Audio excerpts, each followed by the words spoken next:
Ada semangat jahat dalam badannya, kata Pak Habib. Ya, anggot Datuk. Bagaimana nak mengeluarkannya? Pak Habib bertanya lagi. Saya usahakan, dengan izin Allah berjaya. Pak Habib renung muka Datuk lama-lama, seolah-olah memberikan semangat dan keyakinan. Senyum restu pun dilepaskan Pak Habib untuk Datuk. Dengan pantas Datuk mendekati baldi lalu duduk berdiri lutut. Dengan serius Datuk menepuk air dalam baldi 3 kali berturut-turut. Setelah menoleh ke kanan 3 kali, ke kiri 3 kali, baldi terus diangkat separas pusat dan air dicurahkan ke badan Syafi'i. Bagaikan terkena besi panas, badan Syafi'i mengeletik dan bergolek-golek di bumi buat beberapa ketika. Akhirnya terbujur kaku. Pasangan suami isteri terus menjerit dan bersedia untuk menerpa ke arah Syafi'i. Bersedia untuk melindungi anak kesayangan. Menyedari apa yang bakal dilakukan oleh pasangan suami isteri itu, Datuk segera menoleh ke arah mereka. Jangan dekati dia, Pak Habib mengeluarkan amaran. Sebab, sanggah si suami dengan suara lantang. Kami sedang berusaha membetulkannya, syaitan besar dan meresap dalam dirinya. Kalau tak dibetulkan, boleh jadi dia menghisap darah manusia dan binatang. Apa kamu berdua mahu Syafi'i jadi macam itu? Terang Datuk. Si suami diam tidak berkata, begitu juga dengan si isteri. Buat beberapa ketika Datuk dan Pak Habib tidak melakukan sesuatu. Mereka menanti reaksi selanjutnya dari ibu bapa Syafi'i. Saya tahu Tajuddin memang disuruh mengawasi pasangan suami isteri tersebut. Tugas saya membantu Tajuddin. Rasanya pasangan suami isteri itu tidak akan melakukan sesuatu yang boleh menimbulkan masalah besar pada Datuk dan Pak Habib. Saya menjeling ke arah si isteri. Wajahnya nampak sedih sekali. Hati dan perasaan ibu mana yang tidak tersentuh melihat anak yang dilahirkan tergolek di tanah. Sepasang kelopak matanya digenangi air jernih. Saya tak sampai hati melihat anak saya begini. Kesian dia. Kalau boleh, tolong selesaikan cepat. Dalam sedu si isteri menyampaikan rayuan kepada Datuk dan Pak Habib. Si suami dapat mengawal emosi. Cuma sesekali dia menarik dan melepaskan nafas. Perasaan saya juga turut tersentuh. Awak berdua diminta bertenang. Memang agak kasar perbuatannya. Apa boleh buat kami terpaksa melakukannya. Percayalah dengan izin Allah semuanya akan menjadi baik. Memang kata-kata itu Datuk tujukan pada sepasang suami isteri yang dibalut kedukaan. Reaksi yang mereka berikan sungguh di luar dugaan. Perlahan-lahan mereka anggukkan kepala. Akur dengan permintaan Datuk. Syafi'i masih lagi tergolek di bumi. Angin yang bertiup terus juga menjatuhkan dedaun kering. Awan gemawan terus berarak di dada langit. Suara saya meninggi sambil mengerutkan dahi. Saya tidak terfikir yang Datuk sanggup memukul badan Syafi'i dengan baldi. Bukan 1 atau 2 kali, tetapi 7 kali berturut-turut. Anehnya, Syafi'i tidak mengeluk atau menjerit. Tidak juga melawan. Pasangan suami isteri memalingkan muka ke arah lain. Tidak sampai hati melihat anak mereka diperlakukan demikian. Syafi'i terkapar di tanah. Tidak bermaya. Pak Habib menyuruh Tajuddin mencari gelas baru. Kerana gelas yang digunakan sebentar tadi sudah ditanamkan dalam tanah dengan kedudukan terbalik. Cara menanam gelas dalam perut bumi memang agak unik sekali. Dengan senafas Pak Habib penamkan gelas melalui tumit kaki kiri. Selesai kerja itu dilakukan, dahi Pak Habib berpeluh, nafasnya sesak kepenatan. Saya diberitahu, ini merupakan petua orang terdahulu.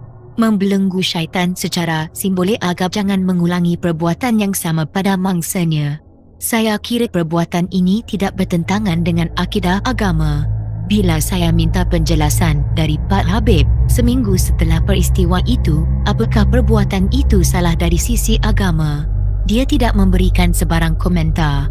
Tetapi, sebaliknya bertanya pada saya, apakah saya merasakan perbuatan itu sesuatu yang syirik? Ini gelasnya. Saya menoleh ke arah suara tersebut dan sepasang anak mata menikam ke arah tangan kanan Tajuddin yang sedang menghulurkan gelas kosong kepada Pak Habib. Kemudian saya alihkan renungan ke arah 2 lelaki yang muntah darah tadi. Mereka berjalan terhuyung-hayang mengelilingi surau. Tidak tahu kenapa mereka berbuat demikian. Perbuatan 2 lelaki mengelilingi surau tidak menarik minat Pak Habib dan Datuk langsung. Saya ditegur kerana asyik melihat mereka. Saya disuruh tumpukan perhatian pada keadaan sekitar diri Syafi'i dan kedua orang tuanya. Saya patuh dengan kemahuan Datuk dan Pak Habib. Dalam keadaan suasana yang tegang dan membosankan itu, saya mula memikirkan dari mana Tajuddin memperolehi gelas kosong. Barangkali dia mengambilnya dalam setor surau. Kenapa gelasnya kosong? Mana airnya? Sergahan Pak Habib pada Tajuddin membuat apa yang bermain dalam tempurung kepala terus hilang. Tajuddin termangu-mangu, tidak tahu apa yang harus dilakukannya. Kejadian depan mata mengingatkan saya pada kerenah Datuk. Ada persamaan dengan apa yang dilakukan pada Tajuddin. Mereka memberi arahan tidak sekali, suka berperingkat-peringkat. Barangkali memang begitu cara Pak Habib dan Datuk menyelesaikan kerja. Macam ada unsur-unsur mendera pada orang yang diperintah. Kenapa tak cakap tadi? Mahu airnya sekali? Tajuddin protes. Kenapa kamu tak mahu bertanya? Balas Pak Habib. Boleh. Tajuddin terus berlari ke kolah mengambil segelas air. Dalam keadaan tercungap-cungap berpatah balik lalu menyerahkan segelas air pada Pak Habib. Seperti tadi juga, air putih segelas ditawar oleh Pak Habib. Seterusnya air putih itu dijeruskan ke tubuh Syafi'i yang terkapar. Dimulai dari kepala hingga ke hujung kaki sehingga air tersebut tidak tersisa sedikit pun. Tiba-tiba Syafi'i tersedak panjang. Ayah dan ibunya segera bangun dan menoleh ke arah Syafi'i. Datuk segera memberi isyarat kepada mereka supaya jangan bergerak. Tunggu di situ dan lihat apa yang bakal berlaku. Cuma sekali saja Syafi'i tersedak, lepas itu keadaannya tetap seperti biasa. Perhatian saya tumpukan seluruhnya pada Pak Habib. Memang saya mahu melihat teknik yang digunakannya oleh Pak Habib untuk membenamkan gelas dalam bumi dengan kaki. Sambil memegang gelas kosong, Pak Habib mendekati Datuk. Mereka berbisik sesuatu. Harapan saya untuk melihat Pak Habib membenamkan gelas dalam tanah dengan tumit kaki kiri tidak menjadi kenyataan. Kali ini dengan menggunakan ibu jari kanan, gelas kosong dilambung tinggi, berikutnya terdengar ledakan kecil di udara. Kulit muka terasa seperti dilekati debu halus. Saya yakin debu itu berpunca dari sepihan kaca gelas yang meletup di udara. Datuk dan Pak Habib tidak terkecuali dari menjadi mangsa debu halus tersebut. Dalam situasi yang serba tidak kena itu, terdengar suara batuk Syafi'i panjang. Batuk yang agak aneh kedengarannya itu berulang sebanyak 3 kali berturut-turut. Kerana keganjilannya, saya cuba mengamati bunyi dan nada batuk itu. Saya pasti bunyinya tidak ubah macam suara lolongan anjing liar waktu malam. Cuma kurang nyaring. Tajuddin nampak resah sekali dan cuba menyapu debu halus di wajah dengan telapak tangan. Begitu juga dengan orang tua Syafi'i. Hebat cabarannya, itu komentar Datuk bila mendapati debu halus berhenti dari berterbangan, lesap entah ke mana. Sebagai jawapan dari komentar itu, Pak Habib hanya senyum pendek sambil anggukkan kepala. Semoga Allah memperkenankan kerja kita, rendah nada suara Datuk. Pak Habib tetap macam tadi, tidak memberikan sebarang komen. Dia hanya senyum penuh misteri.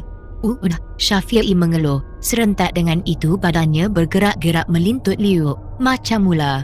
Bila pergerakan badannya berhenti, terdengar siulan panjang keluar dari mulut Syafi'i. Secara mendadak dua lelaki yang mengelilingi surau menjerit panjang. Tubuh mereka terangkat tinggi melepasi bumbung surau, terawang-awangan di situ seketika. Dan secara tiba-tiba tubuh kedua-dua lelaki itu jatuh di sisi Syafi'i, macam ada tenaga gaib yang mencampakkan mereka ke situ. Kedua-duanya kejang dan kaku. Syafi'i bagaikan mendapat tenaga baru. Dengan serta-merta dia terus duduk. Halang dia, pekik Pak Habib. Dengan pantas Datuk menerpa lalu menekan dada Syafi'i hingga jatuh terlentang. Syafi'i bertindak balas. Dengan menggunakan kaki kanan, dada Datuk ditendang hingga terdorong ke belakang. Secepat tendangan yang dilepaskan Syafi'i, Datuk menerkam kembali ke arahnya lalu menekan dada Syafi'i hingga jatuh ke tanah semula. Keadaan itu berlanjutan agak lama juga. Syafi'i tidak putus asa.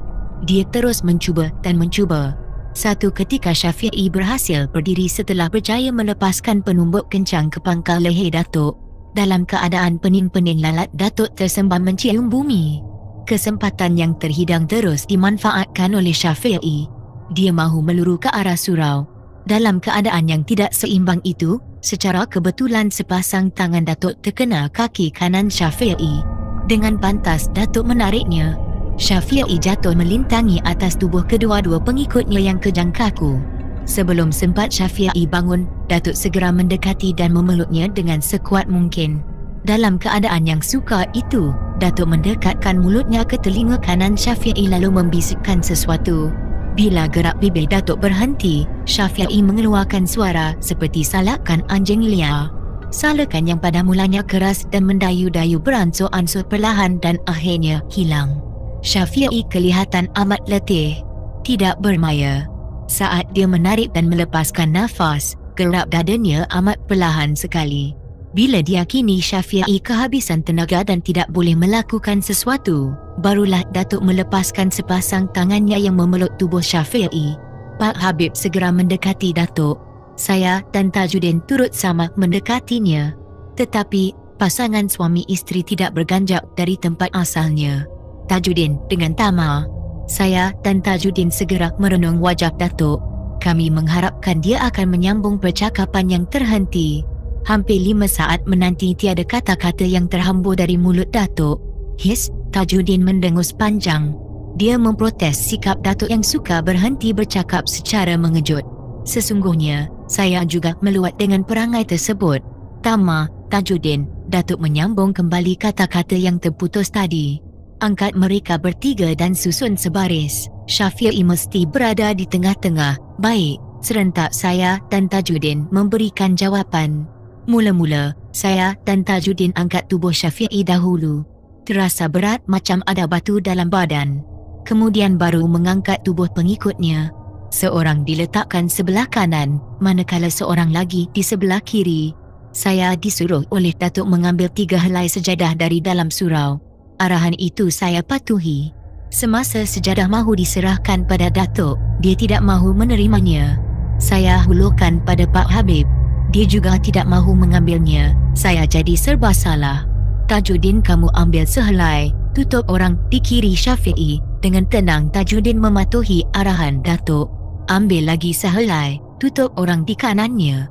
Terbalikkan sejadah itu. Kemudian kamu beredar dari situ. Pilihlah sendiri tempat mana kamu suka. Seperti tadi, Tajuddin terus mematuhi arahan Datuk dengan cemerlang.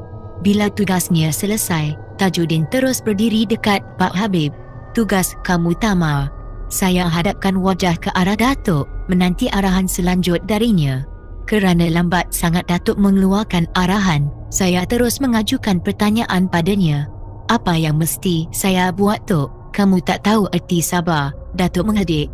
Minta maaf, Tok. Oh, kamu lipat 3 sejadah yang ada di tangan kamu. Tutup muka Syafi'i dengan sejadah tu. Kemudian kamu berdiri dekat Tajuddin. Baik, Tok. Saya pun menyempurnakan tugas yang diberikan oleh Datuk. Semasa sejadah diletakkan di muka Syafi'i, terdengar bunyi nafasnya macam orang bersiul yang diikuti dengan bunyi suara anjing merebut tulang.